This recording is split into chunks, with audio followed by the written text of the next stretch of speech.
Welcome to Homocide, the podcast. I'm Kevin. And I'm Brandon. And welcome to episode 4. Episode 4? Oh, fucker. I have this listed as episode You 3. do. Yeah. It's not. It's episode 4. Like, I feel like we're too Well, we're not early that. into our podcast for you to not realize what episode we're on. You know why? It's because I'm taking the notes from the previous episode and just copying the Google document. And I changed the title. So would you like to say what this episode is, Brandon? Yep. So this is episode 4 Thank you. of Homocide, the podcast, And where we are... I was going to continue if you Sorry let me. about that. Yeah. But today's episode is on murders with no bodies. No body convictions. Crazy. How can you murder somebody that doesn't have a body? I know. That's the question. I'm excited for this little episode. But Brandon, first off, hello, Brandon. And hello, Anna. Hello. Our producer, who you just heard. We love her. It was also her birthday. It was. Yes. Happy birthday to Clapping you. for myself. Happy birthday. Thank you. Yes. That was fun. It was fun. And we're missing Ethan today. He is traveling the world in Mexico City. Hi, Ethan. Have fun. But also no. Bye, Ethan.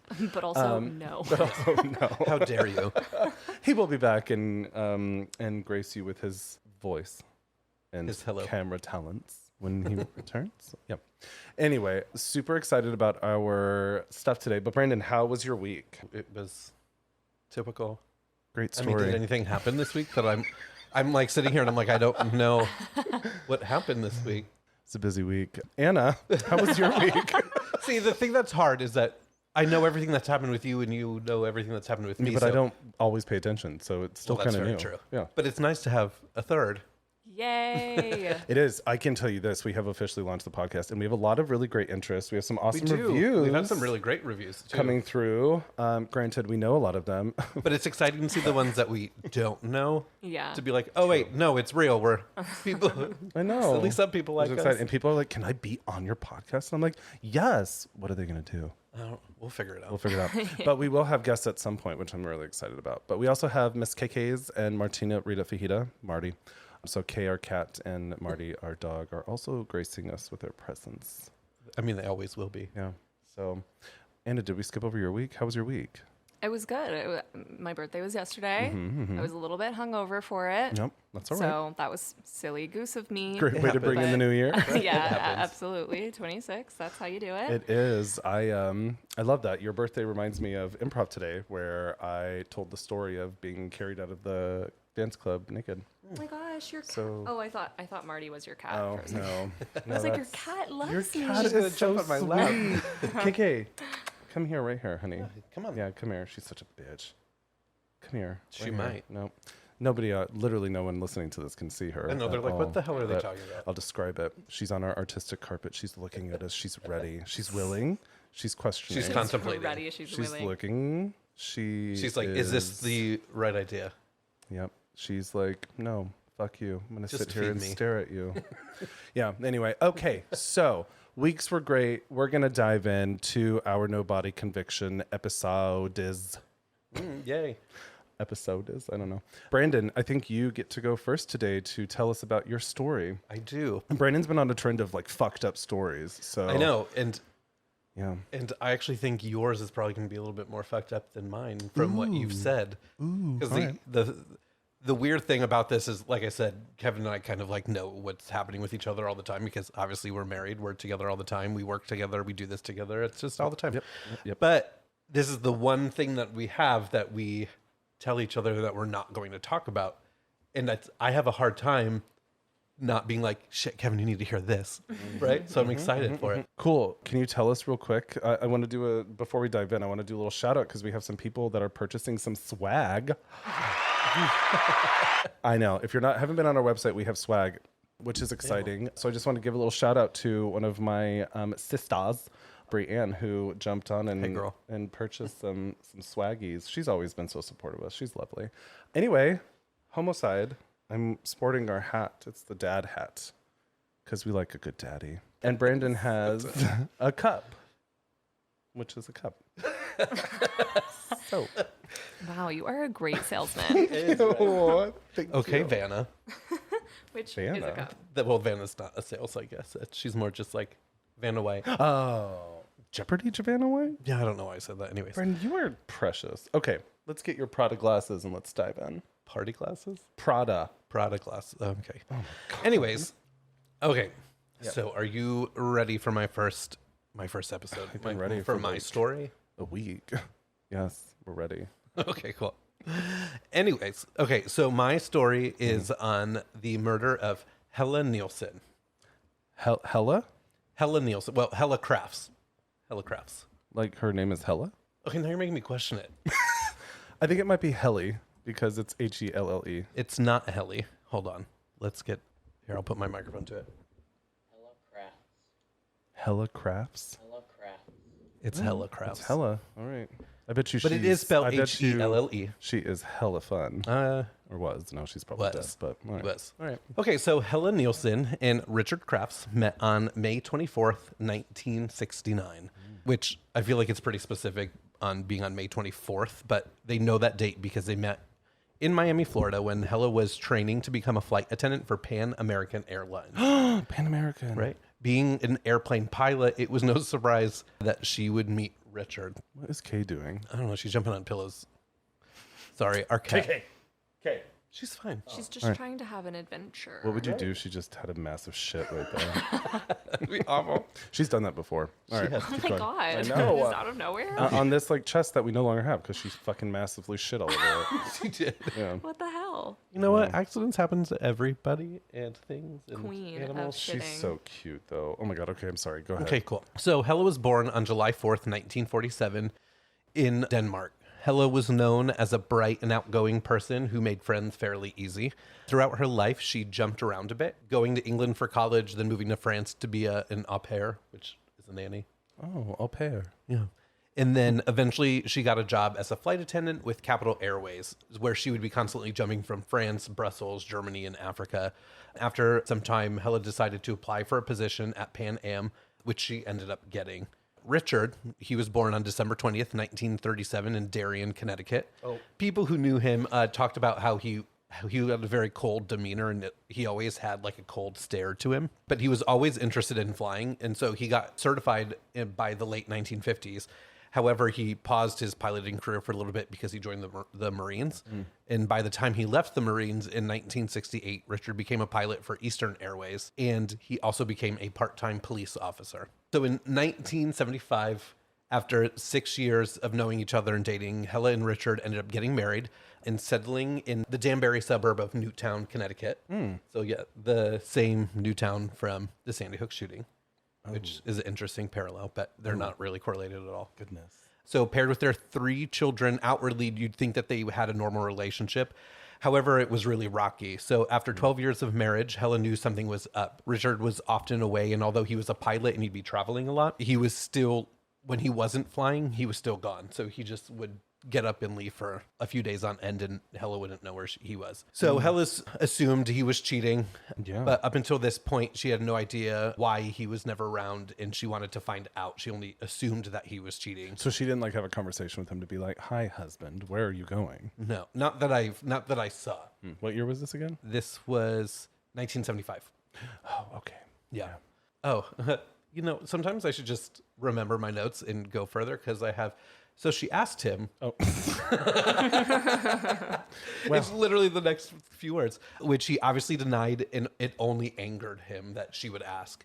Okay. So by 1986, Helle was over it, and she decided to look into getting a divorce. So after meeting attorney Diane Anderson, things started to shift gears. She would talk about the potential cheating, Richard's volatile temper, and how he was physically abusive to her. And Diane was concerned for Helle's safety. So together they decided to hire... You just called her Helle. I did. Helle's safety. Thank you. You're such a cunt.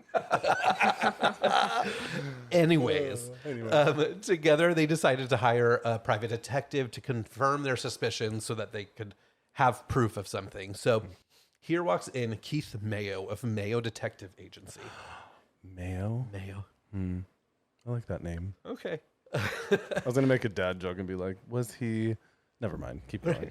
Mayonnaise, right? Mayo. Yes. Mayo. Yeah. Was he like the descendant of Mayo? Ugh, you don't get it. No, I do get it. It's just not that funny. Okay, but you remember that fucking joke that you made in that last episode? What were we talking about? And you were like, oh, God damn it. I just heard it. Drano and the cat. Yes. That was stupid. It was stupid. I was listening to it again and I was like, oh my God. That's why I love you, though. Okay, keep going. Okay, anyway. So the only lead Keith was given was one of their phone bills because earlier Helen noticed a known phone number that she didn't know who it belonged to, and it showed up repeatedly on the phone bill. So she gave it to him and was like, here.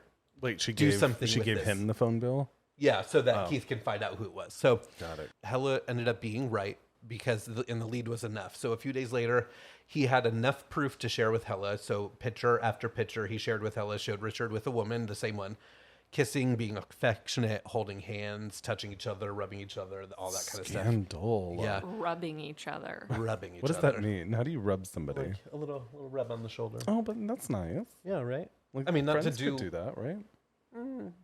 I mean, I guess friends don't kiss. they don't I mean, maybe kiss they do. I or don't be know. affectionate, or I don't I mean, usually. I don't know if my I like friends. somebody, I'm like, hi. But I don't. you just don't go like up I to don't. them. Even, And I kiss just don't them. rub people. Yeah, Yeah. like at all. Okay. Yeah. Inappropriate. Now, Hella was expecting this, but it still hit really hard. Keith stated her response was that she just broke down and she cried for at least 5 to 10 minutes just sobbing, Understandably, which is sad. if you've been cheated. Well, no, you haven't been never cheated on been because me and I cheated on you, which I have not. Getting cheated on sucks. Have you been cheated on? No. Oh. Knock on wood. Right? Well, you have wood right there. Yeah, I haven't. It's horrible. Yeah.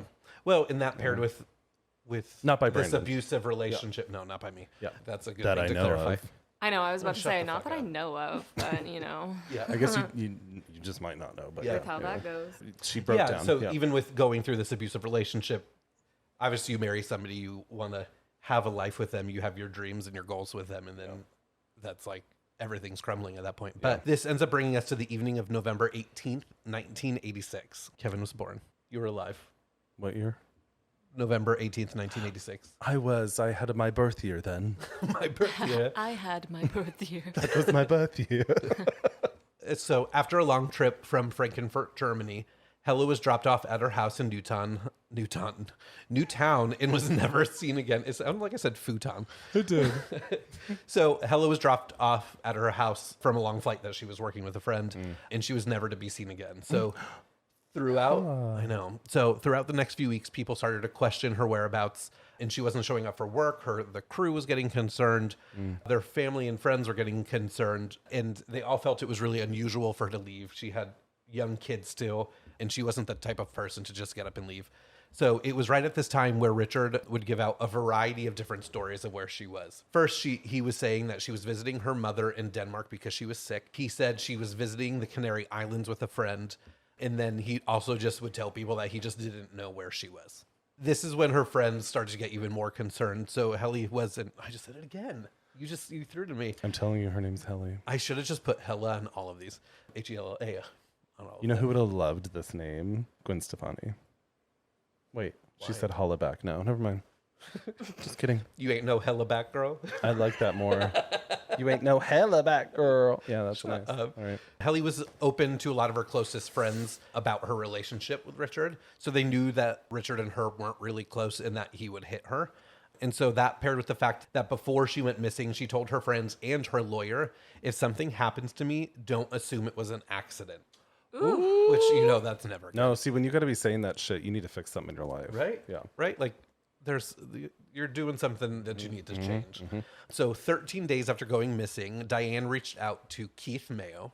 After hearing from some of Helle's friends and hearing the panic in their voices, Diane knew something was up. So from this conversation, Keith ended up going to the Newtown police to report her as a missing person. And Keith was the private investigator. The private investigator, yeah. So now, like a lot of the stories that we'll probably end up talking about, and we already have with even the Candyman killer, the police ended up turning a blind eye and didn't believe Keith. Can we just do a PSA real quick for all of the police? Because last night, I did not feel great. And so I was like laying on the couch watching a whole bunch of murder shows. I know. And they were all about the NYPD. not doing anything about missing persons. Yeah. And they were assholes to these family members that were trying to look for these people. It was awful. Yeah. So PSA, police officers, detectives, come on now. Right. Especially if it's like, what was this, 13 days? So all right. to go into it a little bit more, don't forget, Richard was a part-time police officer. Oh, shit. Yeah. Corruption. I mean, there are a lot of domestic abusers that are police officers. Which is, Like that's really there are terrifying. statistics It is terrifying. about that. Yeah. oh, God. We should bring those up at a next episode or something. We should. That's actually terrifying, too, because what a way to cover up something. I mean, it's a Right? power And it's a thing. boys' like, club. okay, yeah, if Yeah. I need power, then I'll go be a police officer. Ugh, but it's also a boys' club. I feel like they're like, I'm Oh, going to protect absolutely. my own, even if you murder somebody. Yeah. Yeah, Ew, absolutely. hate it. Absolutely. So, although he wasn't part of the Newtown police, he was the neighboring Southbury police station. However, Connecticut's really small. I grew up in Connecticut. People know people in towns all over. So Yeah. they're all little tiny towns. Now that we all know that this means that because he was a police officer, there's no way that he could have done anything wrong. And I have in here, and this is just funny with what you just said. I have, like, it doesn't fucking matter. If someone's missing for that long, you fucking look into the case. It's a lot of Which swears. but I think that happens a lot because even last night, all those episodes, they were like, they're an adult, they're allowed to go missing, and it's like, oh my God, You are allowed to go missing. you're allowed Just to go let you know. missing. Right. Just an Go missing. FYI. Right. But But how also- many times are people actually murdered during that period when they're like, well, people are allowed to go missing? Like, what's the stats to be like people that are actually, oh yeah, they just went out for 3 weeks, and then how many are actually murdered?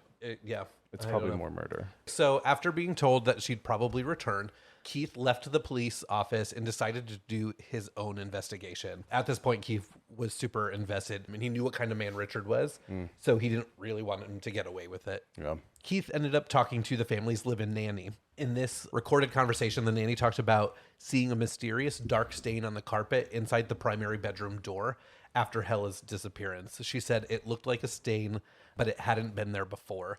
She then talks about how Richard eventually ripped up the carpet and replaced it. When the nanny questioned him, he wouldn't give her a reason why. So along with the carpet, there was also a large deep freezer that was missing from the home, and the credit card receipts credit card receipts showed that Richard rented a U-Haul truck and a wood chipper shortly after she went missing.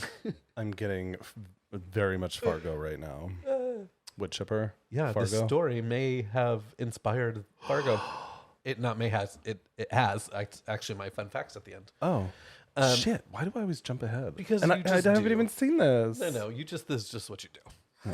Right? It's just you, and I love you. Oh, excuse me. Anyways, so he got the wood chipper, but they also found receipts for bed sheets, a comforter, and a chainsaw, Bed sheets, a chainsaw, a comforter, and a wood chipper. and a U-Haul truck. All right. Well, Yeah.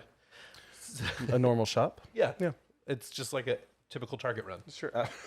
Your average Target. I don't think Target sells chainsaws. Or wood chippers. Or U-Hauls. You never know. So with his evidence on hand, Keith eventually went to the county prosecutor, who brought the case to Connecticut State Police, who took the case a little bit more serious. So they obviously started by questioning Richard. They asked him to take a lie detector test, and he was asked obvious questions like, do you know where your wife is? Did you kill your wife? And have you seen anybody kill your wife? Did you have anyone kill your anybody wife? kill your wife? I meant to say, weird did you? question. I know. That's actually not the question. I meant to say. God, I'm so tapped sometimes. I meant to say, did you have anyone kill your wife?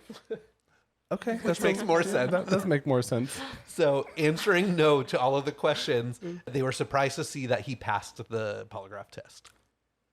Yeah.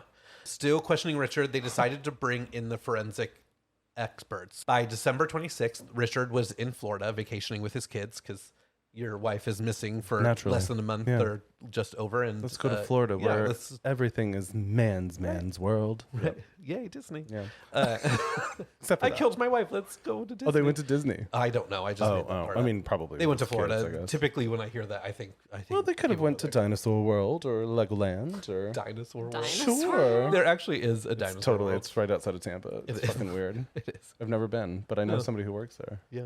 So troopers quickly got a search warrant and decided to use that time to search his home, which ended up being pretty good, I guess. So bringing along Dr. Henry Lee, the director of Connecticut State Forensic Laboratory, their goal was to try to find something linking Richard to the missing case. As they were checking the bedroom, they found a few things. A few small fragments of carpet, a 6-inch streak of blood on the side of the mattress, and then Dr. Lee found 5 tiny little spots on top of the mattress that you could barely see of blood, or what he thought was blood. So bringing back the micro blood samples, bringing back all of the evidence. Bringing black all of the evidence. Such a weirdo. I know. Anyways, bringing back the evidence, they wanted to confirm a few things. They first confirmed that it was blood, and then they were able to confirm that it was human blood and that it wasn't like some other kind of animal or whatever. Yeah. That it was type O positive blood, which was the same as Helle's. They also did a microscopic analysis test that revealed that it was circulation blood and not menstrual blood, meaning the blood was due to some type of blood vessel injury. I didn't actually even know that was a thing. Yeah. I didn't know that they could determine. Which, I mean, it makes sense. Yeah. With menstrual blood, I'm assuming there's more than just blood there. So Yeah, well, they were able to test I think that. there's because there's also mucus, and then I mean, basically it's like you're shedding all the Which Like makes I no know. sense. I mean, Anna, is that the Yeah. case? We're just I Two started listing gay off white everything men. that's in period blood. This. I'm like, yeah, it's this. And I'm like, I think it's these. Right. And we're like, there's different kinds of blood. I mean, I knew there was We're different gay. like It types of happens. blood, but yeah, we're very. I'm like, oh, I thought your menstrual blood was the same as your blood running through your veins. No, All it's right. not. Dr. Lee was also able to tell the angle and intensity of the impact. The blood hit the mattress at an angle of 10 degrees. So throughout his investigation, he determined that the blood splatter and the estimated speed of the blood droplets on the mattress, the tiny little specks that he found, Yeah. were consistent with an injury from a blunt object being struck down on somebody who would have been kneeling or leaning over near the bed. Oh, honey, Hella. So Or after Helly, whatever. Hella. After the investigation, the police were looking for more evidence since they still had not found the body. It is then when Joseph Hines drops into the police station. He told the police that the night of the 18th, he was plowing the roads because there was a snowstorm that night. And he was driving by Lake Zor at 3:30 in the morning. I think that's how you say it. I could be not saying that right. Lake Zor? Zoar. Is that like a lake in Connecticut? Yeah, Oh. apparently it is. So he was driving by the lake and he noticed a rental truck with a wood chipper attached to it, close to the shore of the lake. He saw a man appear for a short second in an orange poncho, but he couldn't really make him out. So interested in what Joseph was saying, the police were like, hey, could you bring us to where that was? And so he did. He brought them right to the spot. So the police searched the shoreline and collected a bunch of wood chips that were in the area. And at first, they didn't really see anything crazy. However, once they kept going, they started to find some interesting things like mail that was addressed to Helle and then some small pieces of metal. Mail? Mail, like it was addressed to Helle. Yeah, if you're gonna wood chip, you might as well throw the mail in. Right? Yeah. Duh. Right. Let's get all the extra spam What the letters. There's throw 'em a in. lot. Yeah. Yeah. So according to homicide investigator Marty, I'm just going to say that because I don't know how to pronounce his last name. At this point, they really they didn't really know how the wood chipper was involved until they started to dig in a bit. So eventually they found around, I know. No. Yeah.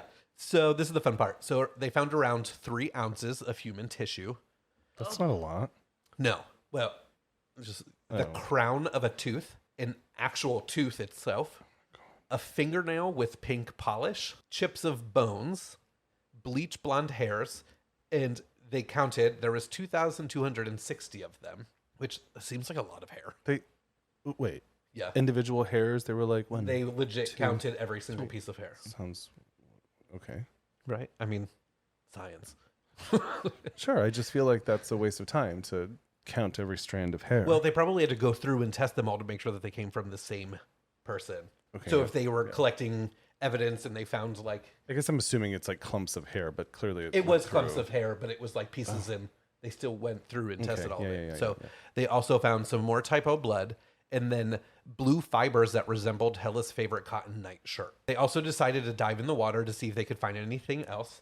And here they found the chainsaw broken into pieces, and oddly, the serial number was scratched off. Oh, he was a cop. Yeah, right. Yeah. Right. But bringing the evidence back to the lab, they were able to test it. While inspecting the chainsaw, they found traces of blonde hair, more hair, and blood and human tissue. They were also able to restore the serial number with a chemical solution, which so cool. they were able to trace it back to the warranty card of the chainsaw that had Richard's name all over it. Yeah, they inspected the hair, which matched the hairs that she used on that was off of her hairbrush to make sure that it was hers, and it matched. They checked the fingernails, and they tested the polish color on the nails with the color of the polish Helle owned, and it matched one that was sitting on her nightstand. Wow. They decided to test the bones that they found. They noticed a specific pattern on all of the little samples of bones that they found that didn't seem right. So they wondered if it was from the wood chipper. So they rented the same machine, the same type of machine. I don't think it was the same exact machine, but they tested the same type of machine, and they put a pig carcass through it, since their skin and bone is similar to humans. No, wow. I know, it's so gross. And there's actual videos of this. Like, I saw the video of them testing it and then throwing the pig in, but they were able to confirm a Ew, match. you watched the videos of them doing that? What? I mean, it was just it was like their investigation that they had recorded. No, but you watched them put the pig in the... I saw it, but I didn't watch like that piece. What I was watching only like stopped it after they threw the pig in. I didn't see the pig. No, I didn't see that part. Good. With doing that, they were able to confirm a match on the patterns of the bone fragments of the pig with the bones that they found on the shoreline. So they had the same pattern marks on the bones. They also brought in a forensic dentist to try to match the crown and the tooth that they found on the shore to Helle, which they were able to. And then from the findings, investigators came to the conclusion that Helle arrived home. She confronted Richard with the images of the affair. In anger, Richard must have struck Helle in the head with the end of a police flashlight at least 2 times and stored her body in the deep freezer until she was frozen that night. So later that night, then they speculate that he cut her body with the chainsaw and then fed her through the wood chipper and tried to hide the remains at the lake because the body was frozen. There wasn't a lot of blood at the scene, and most of the small fragments that he faced to the water went into the water only to be washed away with the shore, on the shoreline. That's why there wasn't much evidence left behind. That's why they only found 3 ounces of human tissue. Yeah. By January 13th, 1987, the state of Connecticut Medical Examiner's Office issued a death certificate due to the overwhelming evidence that she was put through the wood chipper. Yeah. In May 1988, the murder trial began. When the 4-month-long case went to the jury for deliberation, they were in there for 17 days, and one juror was in favor of the acquittal. This juror ended up refusing to deliberate any further after the 17 days, and he walked out, thus causing the case to go into a mistrial. Jesus.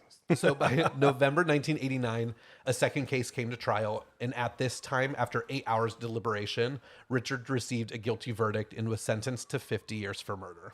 Richard. Like a couple of my other stories, I'm not finished. Oh, Jesus. Right.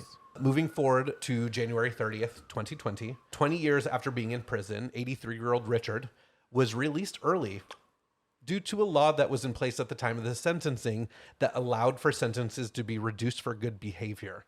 His sentence was reduced by 30 years. Not fucking okay. 30 years. Since then, the law has changed, but it obviously worked out in Richard's favor. And then according to the Newtown Bee, after his release, Richard moved to a halfway house for veterans in Bridgeport, Connecticut, where he would be supervised by a parole officer until around June of 2020. From what I've seen, he's not dead. Alive? I think he's still alive, just chilling in Connecticut somewhere, New York maybe at this point. So, fuck you, but Richard. he is obviously old. In 2020, he was, what did I say, 83? Yeah. 83. So I have a couple interesting facts. One was the fact that this murder helped inspire the 1996 movie Fargo. It was the first murder conviction in the state of Connecticut with no body. And interestingly, this was the first case that was ever aired on Forensic Files, episode 1, season 1. Oh, Yeah. Forensic Files. We all know how much I love Forensic does. Files. Yeah. So I'm sure we've probably seen it. heard this one before, but There's been so many There's goddamn just- episodes. yeah, Because a there's lot. so many murders. So that is the story of Brandon. Helle Crafts. Hella. All right, Brandon. Well, that was an interesting episode. Poor Hella. Right. Fucking wood chippers, man. I know. Whoever would think about putting somebody in a wood chipper, it's like, fuck you. I know. It's also interesting, too, because no body conviction, but they had pieces. Yeah. Yeah. But, But there was no it's full true. body. It's no full body. Yeah. Okay. Are we ready? I'm excited for this. The noises you were making as you were writing this story. Guys, this one's rough. Okay, Just a lot so... No. It's sad though. Okay. So I also gave this one a title, and it's Dear Albert, You're Gross. Okay, I actually did find something because I thought this was interesting that there's like a stat out here for no body murder trials at this point. You said that like your last one was the first conviction in the state of Connecticut, right? So apparently this is called corpus delicti, which means the body of the crime. Basically, it says that corpus delicti requires proof that a crime took place before an individual can be charged with that crime. So with murder, a corpse is considered the most crucial piece of evidence, which makes total sense. But a body can generally tell investigators when and how a murder happened, but there are cases where the victim obviously is never found, and homicide is prosecuted and often proven. But since 1843, more than 500 known no-body murder trials have been held in the United States. Wow. That's a lot. That is a lot. Yeah. Interestingly enough, I actually did look up to see who was the first person to ever be convicted. Okay. Did you know who that was? No. It's Robert Leonard Ewing Scott. It's a long name. Right, it's really long. He was convicted of killing his wife, Evelyn Throsby Scott, in 1959. He was the first one to be convicted of a murder without a body. Was that in 1843? Yeah. Well, you know. That might have been here because is your story here? Yeah. Okay. Yeah. Maybe we'll just edit that part. All right. No, it's good. No, we're keeping it in. Okay.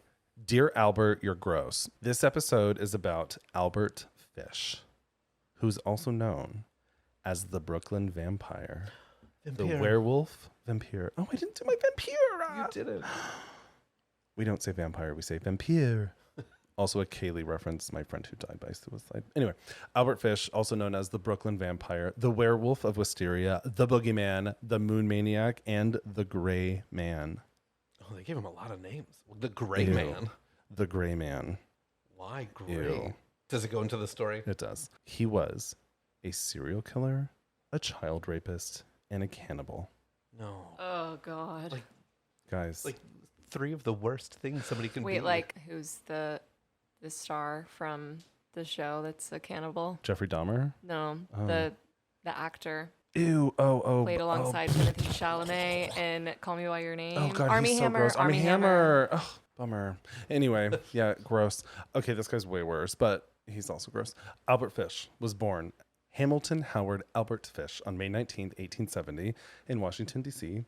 to Randall and Ellen Fish. He was small, quiet, and unassuming. Those get you. As a child, as a child, he was actually plagued with mental illness and mental. God, am I Brandon? Anyway, mental illness actually ran through his family. So his brother was actually in an asylum. His uncle had been diagnosed with mania, and his mother routinely experienced visual hallucinations. Jesus. Kind of sounds like Victor Licata. I know. There's some parallels. Albert's father was actually 75 years old when he was born. Oh. Damn, that's all in 1870? Yeah, I thought people didn't live that long. Well, he did. Maybe he didn't eat all the rotten meat that they sold in the early days. Yeah, probably. So when Albert was born, his dad lasted 5 years and he actually died. What's a little bit sad about this is that his mom could not afford to take care of him and his 3 siblings, so she actually had to put them in an orphanage. Oh. And here's where shit turns. The orphanages were very different back then in general. They're not great. I've been in them. Yeah. But I think life back then was just it was just different. A lot different. For sure. I mean, there was no electricity, no plumbing. No. Well, was there? When did all that start? I probably should. Yeah, it was 1870. Yeah, that was like well before that. Maybe. Sure. Look it up. Anyway, so it's said that the orphanage is where he conceived his passion for pain. Ew. His personal passion for pain. Like he hurting gave himself? birth to his passion for pain. That's actually what the word conceived makes me think of. Conceived his passion. So like hurting himself or hurting others? You'll see. Apparently at this orphanage, they would regularly beat children and encourage them to hurt each other as well. What the fuck? Like they did it so much. Orphanage? Yes. It's like Orphanage Fight Club? Basically. So here's what's fucked. Fish loved the punishments. So while the other kids... I just love that you're going by his last name. Fish. The fish loved it. Fish. Thank you for finding this entertaining. You're serving fish. No, that's not a good term. I know. Anyway, so he loved the punishment. So all the other kids in this orphanage did not like to be punished. He was like, bring it on. He truly enjoyed the pain so much that he began to associate pain with pleasure, which then grew into a sexual sexual gratification. Oh. And he was still like a young boy. And it's so crazy that your brain can like change that. In 1880, Albert's mom, Albert's mom, was able to financially support and raise her own children again. So she actually took them all out of the home. Unfortunately, everything was already there, right? So his like love for getting hurt and having pain and like turning it into some sort of a sexual response. Once he was back in his mother's care, he missed the pain so much that he would beat himself. And in 1882, he actually developed a super unhealthy relationship with a telegraph boy who introduced him to urolagnia and coprophagia. Okay. What? So urolagnia, I'm probably saying that wrong, is sexual, I don't know what it is with P here, but sexual excitement associated with urine and or urination. No. Sexual excitement. So he loved some pee. Mm-hmm. And then coprophagia is the act of consuming one's own feces. No. Oh, No. I know. No. Like consuming your own shit. He Yes. ate his own poop. Yes. That's With How the did he telegraph not? How boy. do you not die from that? I feel like you should immediately die. Or something. Like you have worms or something. I don't know. like, Something happens. And that's not at a time where they had like gum No. or Tic Tacs. Also- or probably toothpaste. Did they have toothpaste then? like your breath stinks. Why you smell like shit? You got some shit breath. That's so bad. Disgusting. Anyway, so yeah, this telegraph boy and him were like obsessed with playing with pee and eating their poop. So cool. Awful. I know. So disgusting. If you have friends that do this, move away. Right? Don't be friends with them. Here's what's interesting. So this Imagine is actually having a friend and being like, oh yeah, I love to eat I my love shit. to eat my own shit. I would be like, goodbye. We are no longer friends. No. From eating his poop, he started developing sadomasochistic tendencies, which led to his obsession with sexual self-mutilation. Mutilation. Sexual self-mutilation. Like hurting himself while pleasuring himself. Oh, wait. He would take needles and shove them. I mean, you just have to say a needle. I don't. Like, no. actually, Oh. just quit. Shove them where? Quit that He would sentence right there. shove needles into his abdomen and into his groin, embedding them in his body. He would leave them in his body. There was no taking them out. Oh, There's actually an x-ray online where you can see 29 needles embedded in just his groin. And we know what our groin is, No. correct? Oh my god. That's in Guys. your back, right? I'm You just kidding. I I'm was like, just what? kidding. Did you not take anatomy? Yes. No. Yeah. So he would also flog himself with a nail-studded paddle.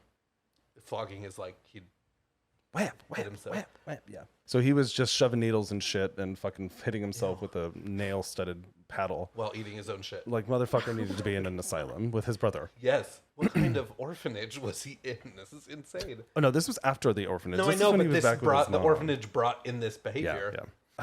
Right. This is why we don't just beat children. Anyway. Okay, 1890. Once Albert was 20 years old, he actually moved to New York City. Oh, great. So, once in New York, his curiosity with pain grew so much that he started prostituting himself and molesting and torturing young boys. So, upon his arrival to New York City, he actually ended up becoming a sex worker here. And so, while he was sex working, that is when he started to grow a desire to molest young boys. Oh. Yeah. This is like Already full of another layers. version of the Candyman. Oh, God. Right? Except he was the fucking Brooklyn vampire. I can't deal with it. In torturing these young boys, his favorite weapon to torture, what do you think it was? Well, something fucked up, It was that fucking nail-studded paddle. of course. So he's just whipping all these. I can't. In 1898, Albert actually marries a woman named Anna Mary Hoffman in an arranged marriage that was facilitated by his mom. So his mom was like, you need to marry a woman. So she found a woman for him and was like, here you go. I was going to say, I feel Get like married. that was, I wasn't expecting him to marry Yeah. a woman. Well, I mean, it was 1898. Well, yeah. He But, wouldn't go marry no man. well, I didn't expect him to be marrying to anybody. just marry in general. Yes. Yeah. Gay marriage wasn't around then? No, What? I know. So interestingly enough, he was a house painter, which I thought was really kind of interesting. Like, okay. So he became a house painter after he was a sex worker. I So, feel like the great. sex worker part was The surprise? would be, no, I feel Oh. like the paint is a surprise. I feel like, why didn't he just stay with the sex work? I don't know. Maybe because his wife was like, what are you doing? You should paint houses. I don't know. So You need to have a real job. paint houses, Albert. Albert and Anna actually ended up having 6 kids. Oh. So he had Albert Jr., Of course. Anna, Eugene, Gertrude, Henry, and John. Oh, and John. He never abused his own children, Oh. ever. That Which actually is kind of Slay. surprises me. yeah, yeah. Thank Oh, you. he's a good dad. Oh, Thank you. Good job. Such a good dad. Fish, you're so great. Ugh. So 1903, he was arrested for grand larceny and incarcerated to Sing Sing prison, which Sing Sing prison is like oh shit. I wrote it down because I was like, Sing Sing, this must have some sort of meaning. It didn't. It was just like the name. So 1903, he was arrested for that. Obviously, he got out pretty quick. And then jumped to 1920.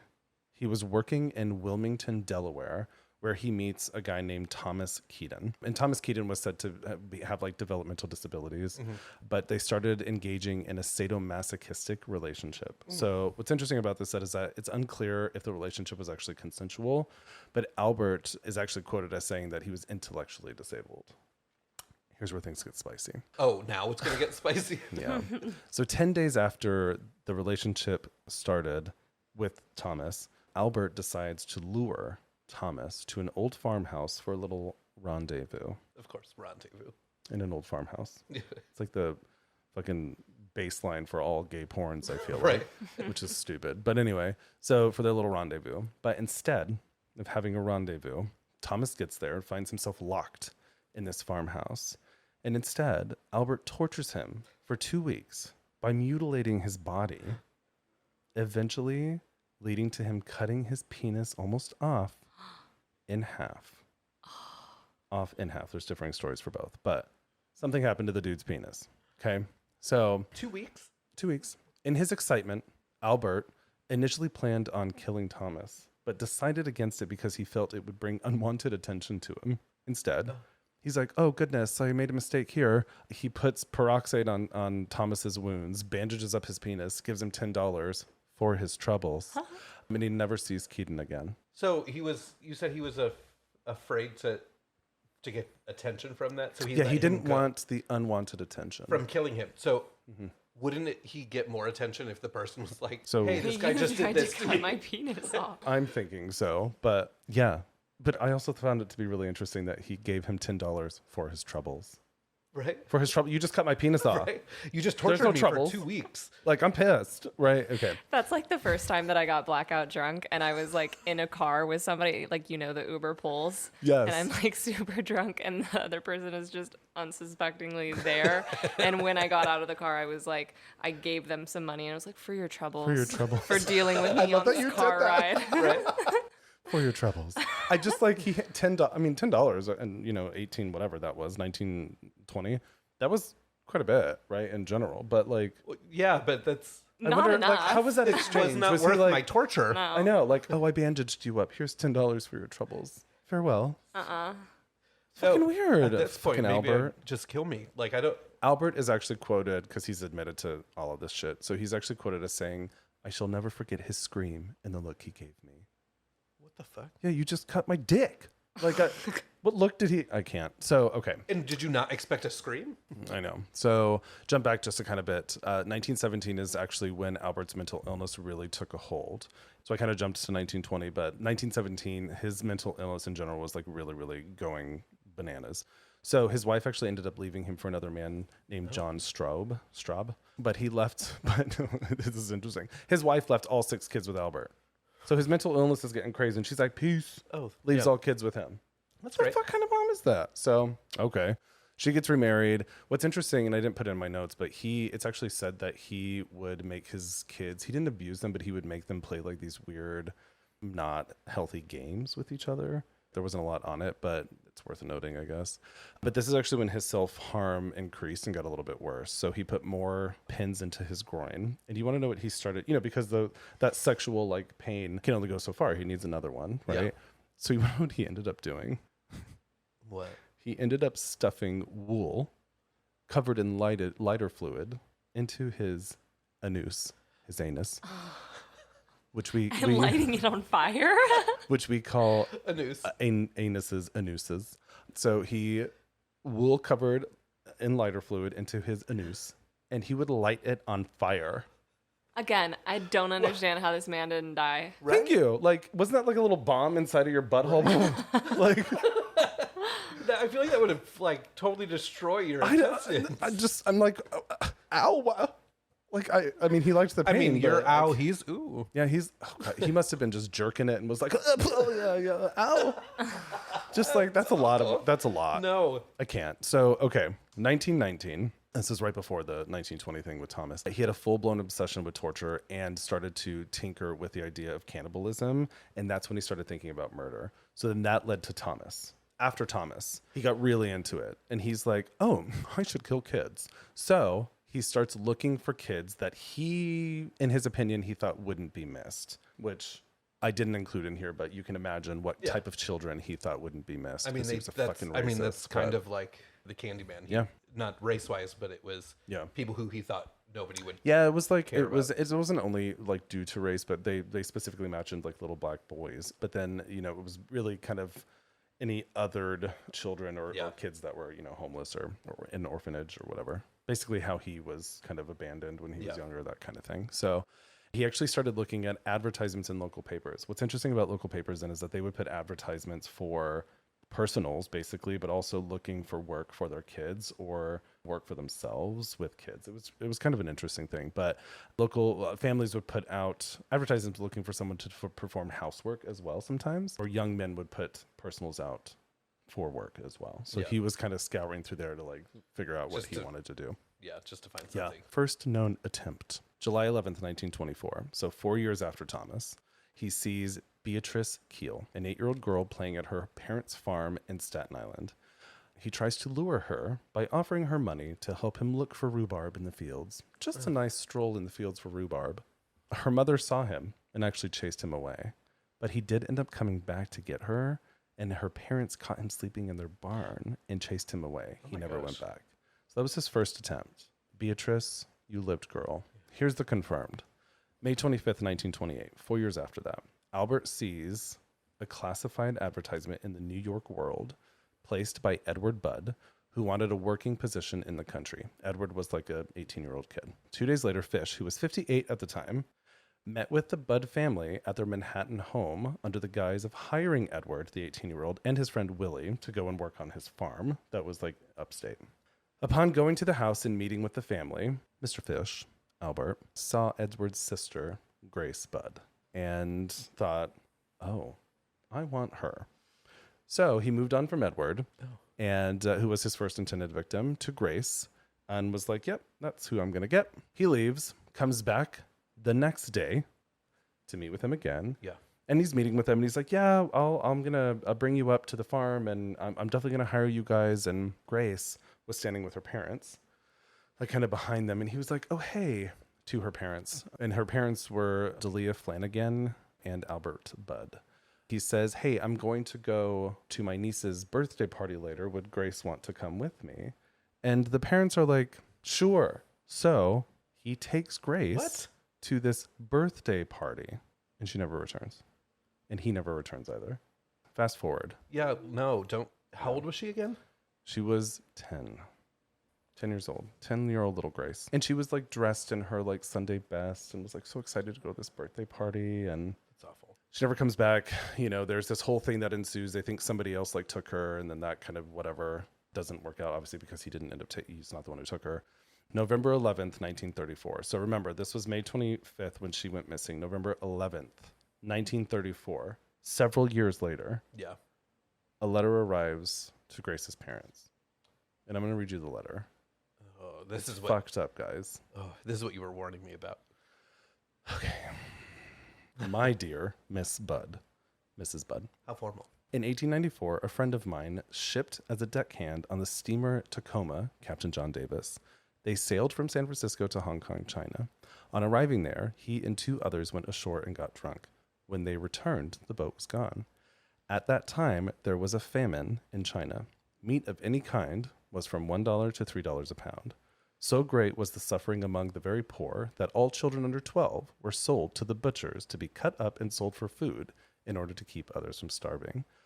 A boy or girl under 14 was not safe in the street. You could go in any shop and ask for steak, chops, or stew meat.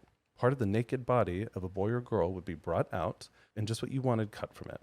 A boy or girl's behind, which is the sweetest part of the body, and sold as veal, cutlet, brought the highest price. What the This is in the letter he sent to them? Yeah. John stayed there so long, he acquired a taste for human flesh. On his return to New York, he stole 2 boys, 1 7 and 1 11, took them to his home, stripped them naked, tied them in a closet, then burned everything they had on. Several times every day and night, he spanked them, tortured them, to make their meat good and tender. Oh my God. First, he killed the 11-year-old boy because he had the fattest ass and, of course, the most meat on it. Every part of his body was cooked and eaten except head, bones, and guts. He was roasted in the oven. All of his ass. Boiled, broiled, fried, stewed. The little boy was next. Went the same way. At that time, I was living at 409 East 100th Street, right side. He told me so often how good human flesh was, I made up my mind to taste it. Oh my God.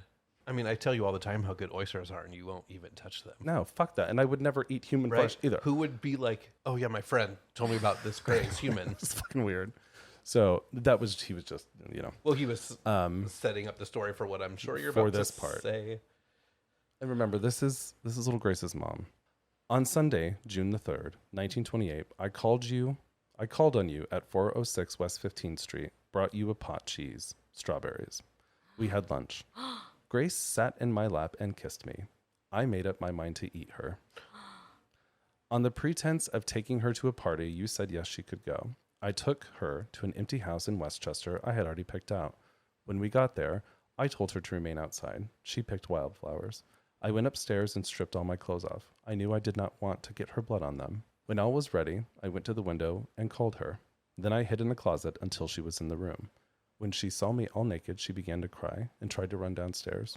I grabbed her, and she said she would tell her mama. First, I stripped her naked. How she did kick, bite, and scratch. I choked her to death, then cut her into small pieces so I could take my meat to my rooms, cook, and eat it. How sweet and tender her little ass was roasted in the oven. It took me 9 days to eat her entire body. I did not fuck her, though. I could have had I wished. She died a virgin. Oh my God. End of letter. He fucking wrote that and sent it to her mother. Yeah. Oh my God. Which, Are you serious? when I read that, I was like, oh my fucking God. The only thing that would make that story worse is I thought you were about to say that the cheese thing that they ate together Was her. Oh my Well, she was home then. Yeah. Yeah, so she So was she still was still alive. alive. Yeah, But yeah. in my head for a second, I was like, oh I my know, I God, know. he like chopped up her body and then brought it back for her own mother to eat. Which you're like, oh. I like It was- have no words. This is I know. awful. It's just, okay. I'm so shocked. Yeah, so that was the letter that was sent to Grace's I mom. couldn't imagine the feeling of seeing that and reading that. I know. Like, It's what do you? fucked. Yeah. So, okay, Grace's bones were never found. So nothing was found at all. Once they got the letter and obviously read it, the Buds actually turned the letter over to the police, obviously. So here's what's interesting. Investigators noted that the envelope was adorned with a small hexagonal emblem representing a local association for private chauffeurs. They found a janitor at the company's headquarters who admitted to taking some of the stationery home. When they investigated his former residence on 52nd Street, so basically that the letter led to him as a suspect, Yeah. Albert Fish in general. Well, yes. Duh. Yeah. But not only because of the words, but because of this specific thing. Oh, okay. The company's headquarters, which led to him, which led to them going to where Albert was last living. They investigated his former residence at 52nd Street. The landlady revealed that a man named Albert Fish had checked out of the now rooming house mere days prior. So she actually agreed, and they figured it might have been him. So she actually agreed to contact Albert and say that basically there was a check waiting for him and he had to come back to claim it. It led Fish to return, and the authorities arrested him on December 13th, 1934. Albert admitted to killing Grace and said he's killed children all over the country. Oh. And in fact, like even when he was talking about his, Like he just openly was like, oh yeah, I killed other people too. 100%. But he also talked about the fact that he said it in a really gross way. He goes, I have kids all over the country, not referring to them killing them, but referring to him sexually molesting them. And then he said that he's killed kids all over the country. So he's like, I have a kid in every state. It was fucking gross. So he's like flaunting it off. Like he's so fucking proud of himself. Yeah. So Dirtbag. he actually, in this whole time, there were other kids obviously in that same area that went missing. But I included this one because he was convicted on no body, but there were 2 bodies. He just wasn't convicted of them. So there were actually 3 killings that he admitted to, although he was suspected of 9 just in that area. He admitted to killing Francis McDowell and Billy Gaffney. So Francis McDowell was reported missing on the 14th of July, 1924. His body was found hanging in a tree in some woods that were near his house. The autopsy revealed that he was severely beaten, sexually assaulted, and ultimately choked with his own suspenders. But another article that I read said that he actually had like strips of his like skin that were like missing and shit too. Oh my God. Yeah, so he was just, it was fucked. So the other one, Billy Gaffney, was playing in his apartment's hallway with a Billy Beaton and his brother. Beaton's brother briefly left to check on his sister, and when he returned, the 2 young boys had disappeared. Billy Beaton was later found on the roof of the apartment, but Billy Gaffney was never found. When asked about Billy Gaffney, Beaton said the boogeyman took him, which is creepy as fuck. That's also why he got that name. So March 11th, 1935, his trial actually started and lasted 10 days. He actually, his defense team claimed insanity, but the jury declared him to be sane and guilty, and he was actually sentenced to death. Good. So January 16th, 1936, and they didn't fuck around with death penalty then. They like killed you right away. They didn't, Yeah. You didn't stay You in didn't prison wait for like for 40 years. years. And so, yeah, January 16th, 1936, he died by electrocution at Sing Sing prison, the same prison that he had went to several years before. And here's what's really fucking weird. So when he found out that he was being electrocuted, on his walk to the chair, he says, "This will be the supreme thrill, the only one I haven't tried." Because remember, he loved pain. So he's on his way to That's get disgusting. killed. And he's just excited. And he's about like, oh, supreme thrill. it. Well, Yeah. then you should have just done that to Thank you. yourself. Yeah, and you not killed should all have these just killed children. yourself. Like, Yeah. ugh. His final statements to his lawyer actually were so vile. So he wrote final statements. They were so vile that the lawyer was unwilling to share it. And the lawyer actually said, "I will never show it to anyone. Oh, wow. It was the most filthy string of obscenities that I have ever seen." Oh, my gosh. And that, my friends, is the story of Albert Fish. Oh, my gosh. Which is why I said, "Dear Albert, you're gross." Yeah. Dear Albert, fuck you. I know. So did he only eat Grace?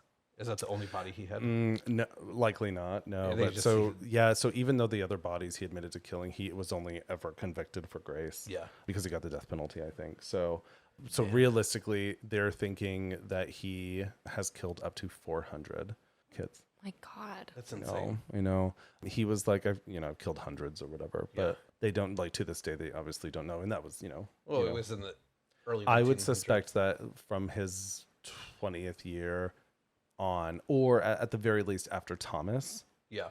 he He likely started progressed. killing after that. Yeah, Yeah. because I mean, here's the thing. I think that a lot of people, when they have some sort of addiction or some sort of like sadomasochism, whatever it is, that's not only a once a year thing. Yeah. like they're doing shit often. Oh yeah. They're and always so- trying to find that next that thing. Well, and I think that he was obviously hurting himself, but that turned into wanting to hurt others, and it just kept building, right? Yeah. That's why he started just fucking eating people. It's just so It's disgusting. It's so gross. I know, that's why. But when I was reading this shit, I was like, "This is horrible." I know. I was hearing it. I know. So, yeah, that was On the topic of eating meat, you want to talk about our next episode? yes, that was episode 4. Yes. But the cool thing is that our next episode 5, is all about Thanksgiving. Yes. This is gonna be our episode will air right before Thanksgiving. So That's right. The Tuesday. we joked about yeah. calling it our Thanksgiving episode. We did. Thanks, killing. And then I switched it to thankful for ... murder. Nope. Nope. Yeah, episode 4 comes out on, what is that, Tuesday the 22nd, Yes, I believe so. I think, which is exciting. So hopefully everyone is loving this podcast. If you are, only if you are, please go rate and review us, specifically on Spotify and Apple Podcasts. We would love to hear from you. It helps us build the podcast as well. You can go to our website. We have merch available. Subscribe on YouTube. Follow. We're on TikTok. We post some fun shit there. On all the things. On all the things. Except for that one X thing, What's that? right? What? Yeah, no, we're not on I that. don't know her. I don't even know her. Anyway, episode 3. No, fuck. 4. Episode 4. What is wrong with me? We've already talked about this, Kevin. Oh my god, look, this one still says episode 3 and it's actually episode 5. Guys, Anna, thank you. Brandon, Thanks. thanks. It was a Brandon, blast. thank you. Thanks for your wood chipper. And thanks for your. I feel Cannibal. ill now. I know. I contemplated not reading that fucking letter No. because it was rough. Let's but get something vegan for dinner tonight. oh, Oh my god. excuse me. Thinking about human meat just. That just came out. Okay, but can we not forget about the fact that he put wool I know. soaked in lighter fluid up his Insane. butthole and lit it on fire? No. I want to know how. I feel like there should have been a Grey's Anatomy episode about that. Oh my god! If the producers are listening, / the writers, because they would be doing that. Let's do. They're really it. running out of material. So They are. like, They really are. Oh yeah, wool up a butt. I don't even know. It's just fucking crazy. Anyway, thanks for following us. Until next time. Bye. Bye.